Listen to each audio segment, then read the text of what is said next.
dengan Kakak Mimi di sini. Hari ini Kakak ditemani oleh teman-teman yang tidak terlihat. Ada Mas Galang, ada Om Bonti. Dan Kakak selalu bersuka cita ketika Kakak bisa ketemu lagi dengan adik-adik yang manis dan ganteng-ganteng di rumah. Oke? Tapi tetap setia mendengarkan cerita tentang Tuhan dan sekolah minggu ya. Tetap setia ya. Oke. Kita mau nyanyi lagu King Kong, tapi pakai gaya ya yang di rumah. Oke.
Buat kita semua. Kita bersatu dalam doa ya. Tuhan Yesus yang baik, terima kasih Tuhan sudah sampaikan kami ke minggu ini dan kami boleh datang ke sekolah minggu dalam keadaan sehat. Tuhan, terima kasih sudah jaga-jagai penuh kami dalam seminggu. Kami tetap minta tolong Tuhan Yesus tetap jaga-jagai kami di minggu-minggu depan dan selanjutnya. Terima kasih Tuhan Yesus, kami siap mendengarkan cerita tentang Tuhan Yesus. Dalam nama Tuhan Yesus kami berdoa dan mengucap syukur. Amin. Nah, kita mau nyanyi dalam nama Yesus. Dalam nama Yesus ada kemenangan. Karena hari ini cerita tentang demi keselamatan orang lain. Apa itu demi keselamatan orang lain? Kenapa Tuhan Yesus memberikan kita cerita tentang ini? Supaya apa? Nanti kita dengar dari Kak Galang lagi ya. Oke, kita mau angkat pujian dalam nama Yesus.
Duduk diam, duduk manis, kita mau mendengarkan cerita tentang Tuhan Yesus.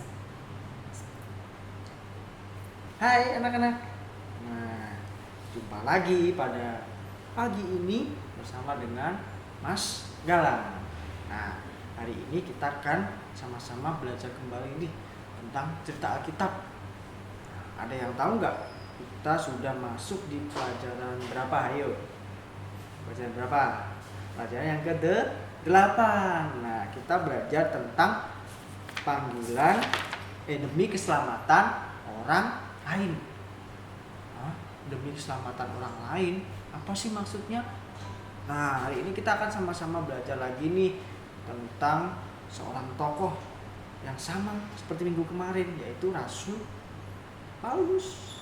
Nah, Rasul Paulus. Kita akan belajar bagaimana Paulus menasihati jemaat di Korintus. Nah, jadi Rasul Paulus ini menasihatkan ya, banyak sekali nasihat-nasihat di dalam yang harus dilakukan di dalam kehidupan jemaat Korintus, yang harus dikerjakan, yang harus ditaati. Ya, Paulus menasihati kepada jemaat di Korintus agar melakukan segala sesuatunya itu untuk kemuliaan nama Tuhan. Ya, jadi apapun yang mereka lakukan itu hanya untuk Tuhan. Paulus menasihati juga agar semua jemaat di Korintus itu bisa menjadi berkat bagi banyak orang, ya, bisa menjadi berkat bagi orang lain, dan jangan sampai kehidupan mereka itu malah menjadi orang lain itu jatuh di dalam dosa. Ya, dia terus tidak melakukan kebenaran firman Tuhan. Jadi Paulus di sini rindu sekali pada jemaat di Korintus nih, ya, agar semua orang, ya, Paulus rindu kepada jemaat di Korintus dan juga rindu kepada semua orang yang percaya kepada Tuhan, bahkan semua orang yang belum percaya kepada Tuhan, supaya mereka itu diselamatkan, supaya mereka itu tahu siapa itu Tuhan kita, Tuhan dan Juru Selamat kita. Nah, jadi jemaat di Korintus itu harus memikirkan keselamatan orang lain juga. Dia peduli terhadap orang lain di sekitar kita yang belum mengenal siapa itu Tuhan. Nah, jadi jemaat Korintus itu harus senantiasa menaati firman Tuhan. Ajaran firman Tuhan harus dilakukan. Nah, Tuhan Yesus ingin agar teman sekarang dan juga anak-anak bisa meneladani sikap Rasul Paulus, ya, mementingkan kepentingan orang lain karena meneladani siapa? Tuhan Yesus yang mementingkan kepentingan semua orang. Nah, jadi kita harus mengikuti cara hidup sesuai dengan firman Tuhan. Ya, kalau kita diajarkan untuk terus hidup sesuai dengan firman Tuhan, kalau kita berkata baik, ya kita harus berkata baik. Kalau kita tidak boleh berbohong, jangan berbohong. Kalau kita nggak boleh marah, kita nggak boleh marah. Kalau kita harus hormat kepada orang tua, anak-anak harus hormat kepada orang tua. Nah, jadi ketika kita anak-anak mau hidup sesuai dengan firman Tuhan, semua orang akan mengenal siapa itu Tuhan anak-anak semuanya. Nah, Tuhan mau agar semua orang diselamatkan, mengenal siapa Dia. Ya, Tuhan rindu semua orang di sekitar kita yang belum percaya kepadanya sama-sama diselamatkan. Nah, tentu saja kita bisa melakukannya nih. Anak-anak bisa melakukan kepada orang lain. Misalnya, anak-anak bisa mengucapkan nih, ya, kata-kata. Kalau kita minta tolong kepada orang lain, kita berkata yang baik, yang sopan. Kalau kita ngomong dengan orang yang lebih tua, kita berkata yang lebih sopan. Kita bisa mengucapkan terima kasih, ya, kalau anak-anak sudah dibantu, ya, misalnya dibantu siapa, saudara kita, ayah, ibu, maupun kepada saudara-saudara yang lain, teman-teman kita. Nah, jangan pernah kita malu dan juga kita merasa senggan, ya, untuk mengucapkan maaf kalau kita salah, ya. Kalau kita salah, anak-anak salah, harus minta maaf, ya. Tuhan mengajarkan kita untuk maaf, ya, kalau kita salah. Nah, jadi masih banyak anak-anak, ya, yang harus bisa dilakukan, yang bisa ditunjukkan kepada orang-orang di sekitar kita, sehingga mereka semuanya itu mengenal siapa Tuhan melalui sikap Mas Galang dan juga anak-anak. Jadi kita harus terus, ya, semangat.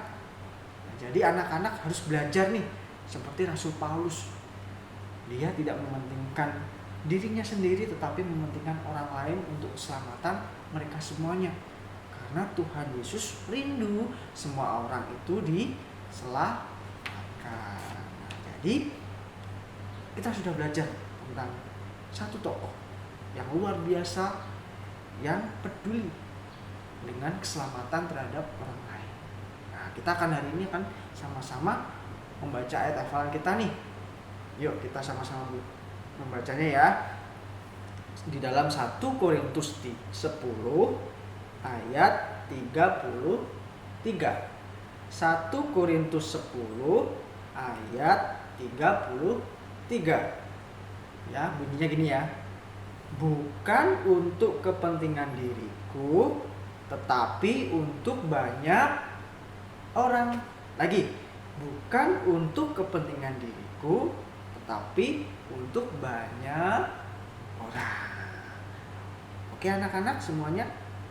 Jadi kita harus peduli terhadap sekitar kita.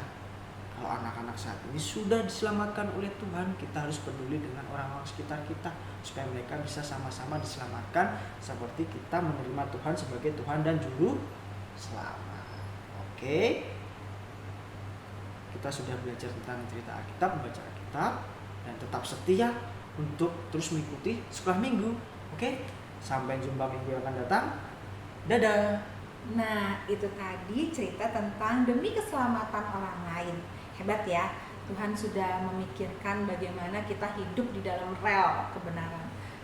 Maksud dan tujuan Tuhan supaya kita hidup menjadi anak-anak yang taat kepada Tuhan. Nah, sekarang kita mau mengangkat satu pujian lagi, Kasih Yesus Manis dan Indah.